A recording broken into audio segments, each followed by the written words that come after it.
Now that we have everything set up for our simulation, we're going to emit particles from our emission object. If I emit particles from selection,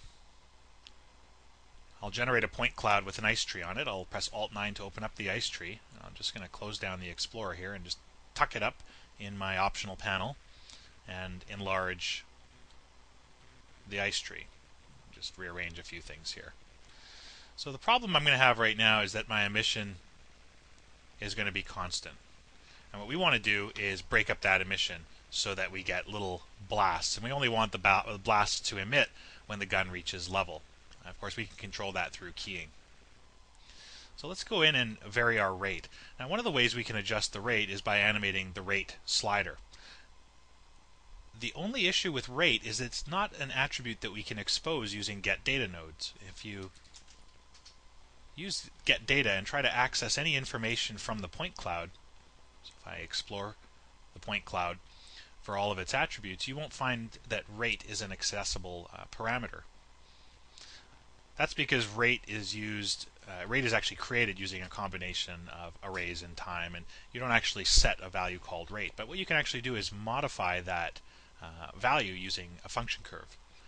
If we look under the modifiers, back under task particles, there's some particle modifiers, and what we want to do is just modulate the value of our rate emission over time.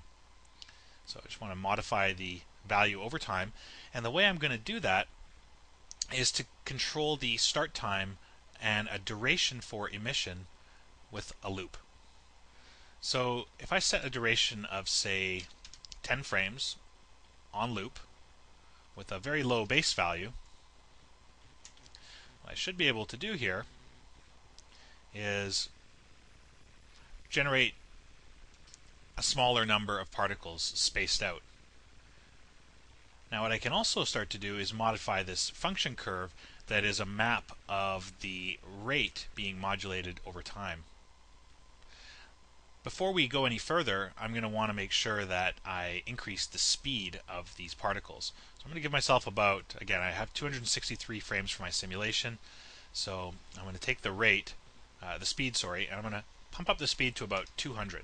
And we are dealing with very fast particles, and I'm going to increase their mass slightly to, say, 0.3.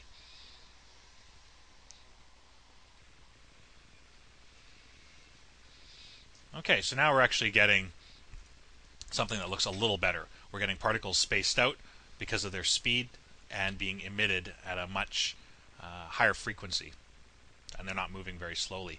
So our next task is to take this motion and elongate it to create sort of a visible streamer for these particles.